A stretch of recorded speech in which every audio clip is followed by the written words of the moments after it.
श्री गणेशाय नमः। ओम श्री गुरुवे नमः।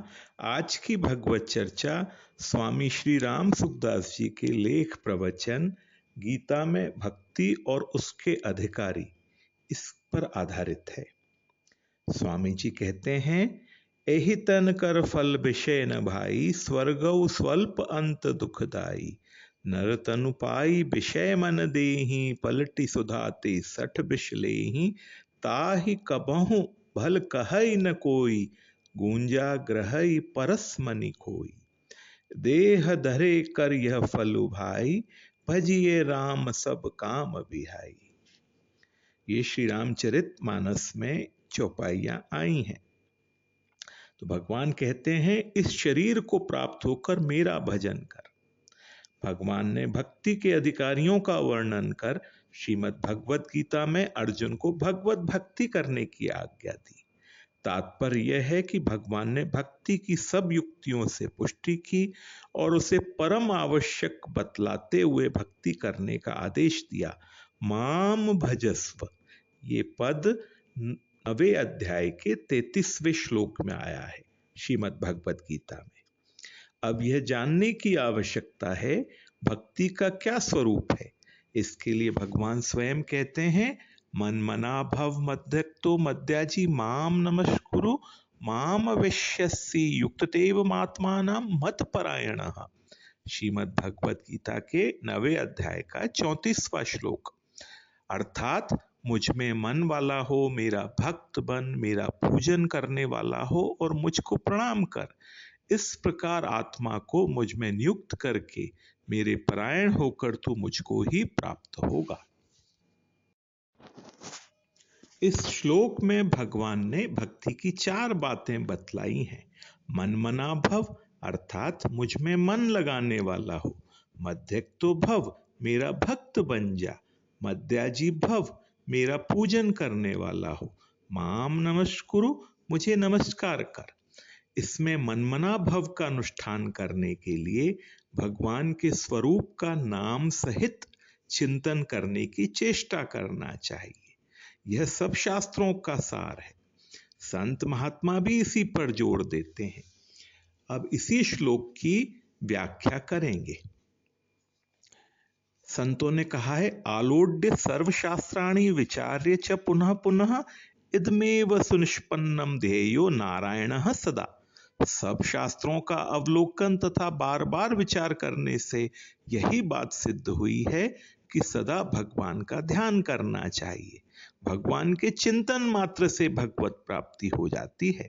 8वें अध्याय के 14वें श्लोक में श्रीमद् भगवत गीता में भगवान ने निरंतर अनन्य चिंतन करने वालों के लिए ही अपने आप को सुलभ बताया है।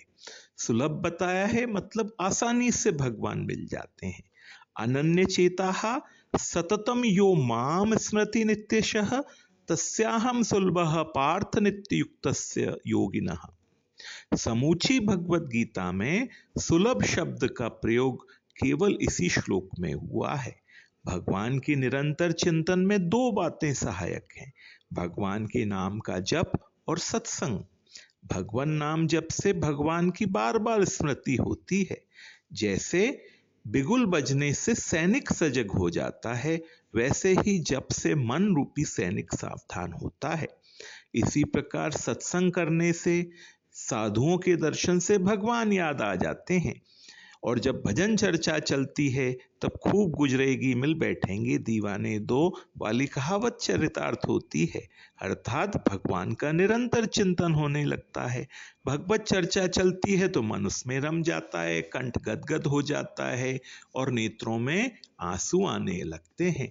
गोस्वामी जी कहते हैं, हिय फाटौ फूटहु नयन जरौ सो तन के ही काम, द्रवे स्त्रवे पुलके नहीं तुलसी सुमिरत राम। भागवत जी में भी कहा है, तद शमसारम हृदयम वतेदम यद गृहमाणेर हरिर्नामधेः, न विक्रियताथ यदा विकारो नेत्रे जलम गात्र रुहेषु हर्षः। कबीरदास जी भी कहते हैं, सुमिरन सो सुधि लाइये ज्यों सुरभि सुत माही, कह कबीर चारो चरत छिनऊ बस बिसरत नाही। ऐसा नित्य निरंतर चिंतन करने के लिए भगवान कहते हैं। ये 9वें अध्याय के 34वें श्लोक के अंतर्गत मनमना भव की व्याख्या हुई। अब दूसरी बात आती है मद्भक्तो भव, अर्थात मेरा भक्त बन जा, अर्थात मेरी आज्ञा का प्रेम पूर्वक पालन कर। भगवान का आज्ञा पालन ही सेवा है। आदर पूर्वक भगवान की आज्ञा पालन करने से भगवान प्रसन्न हो जाते हैं। श्री रामचंद्र जी कहते हैं, सो सेवक प्रियतम मम सोई, मम अनुशासन मानई जोई। भगवान की प्रसन्नता प्राप्त होने पर फिर क्या बाकी रह सकता है। एक पिता के कई लड़के हैं, उनमें पिता को अत्यंत प्यारा वह होगा जो पिता की आज्ञा का पालन करेगा। गुरु से भी वही शिष्य विशेष लाभ उठाएगा जो गुरु आज्ञा में तत्पर होगा। असली आज्ञा वही है जो मालिक के अनुकूल हो, हमारे लिए भले ही प्रतिकूल हो। इसी तरह भगवत आज्ञा का पालन करने वाला ही भगवत भक्त है। अब यहां प्रश्न होता है, ईश्वर तो प्रत्यक्ष नहीं, फिर उनकी आज्ञा का पता कैसे लगे? तो इसका उत्तर यह है, भगवत आज्ञा का पता लगाने के लिए 4 उपाय हैं। एक तो है सदशास्त्र, जैसे वेद, पुराण, ऋषि प्रणीत ग्रंथ आदि। इनमें जिनके लिए जो कर्तव्य बताया गया है वही करना चाहिए। श्रीमद् भगवत गीता, श्री रामचरितमानस, इनमें जो मानव के लिए कर्तव्य बताया गया है वही करना चाहिए। इसीलिए भगवान भी कहते हैं, तस्माच्च शास्त्रम प्रमाणम ते कार्याकार्य व्यवस्थितौ ज्ञात्वा शास्त्र विधोनुक्तम कर्म कर्तुमिहार्हसि। श्रीमद् भगवत गीता के 16वें अध्याय का 24वां श्लोक। अर्थात इसमें तेरे लिए कर्तव्य और अकर्तव्य की व्यवस्था में शास्त्र ही प्रमाण है। यूं जानकर तू शास्त्र विधि से नियत किए हुए कर्म करने को ही करने योग्य है। श्रीमद् भगवत गीता जैसे ग्रंथ तो जो साक्षात भगवान के ही श्रीमुख से निकले हुए हैं, भगवत आज्ञा ही है। उसमें देवीय संपदा प्राप्त भक्तों के जो गुण कहे गए हैं, उन गुणों को अपने अंदर उतारने का प्रयास करना चाहिए। दूसरा उपाय है भगवत प्राप्त महापुरुष जो कहते हैं उसे भगवत आज्ञा मानकर करना, क्योंकि जिस अंतःकरण में राग, द्वेष, स्वार्थ, ममता, अहंकार आदि पक्षपात नहीं, उस अंतःकरण से जो कुछ निकलेगा वह भगवत आज्ञा ही होगी। तीसरा उपाय है भगवान की आज्ञा का पता करने का पक्षपात रहित अपने निर्मल अंतःकरण में जो राग द्वेष रहित बात स्फुरित होती है उसे भी भगवत आज्ञा मानकर काम में लाना चाहिए, क्योंकि अंतर्यामी परमात्मा सबके हृदय में विराजमान है। सर्वस्य चाहम हृदि सन्निविष्टो मत्तः स्मृतिर्ज्ञानमपोहनम च वेदेश सर्वेरहमेव वेद्यो वेदांत कृद वेद विदेव चाहम।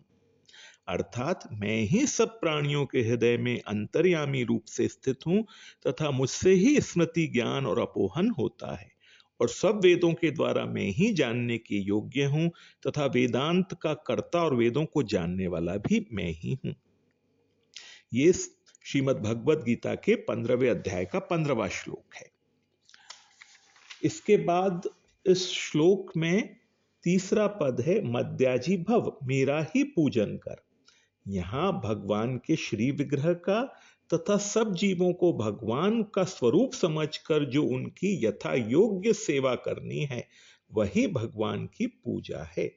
भगवान कहते हैं, यतः प्रवृत्तिर्भूतानां येन सर्वमिदं ततं स्वकर्मणा तमभ्यर्च्य सिद्धिं विन्दति मानवः।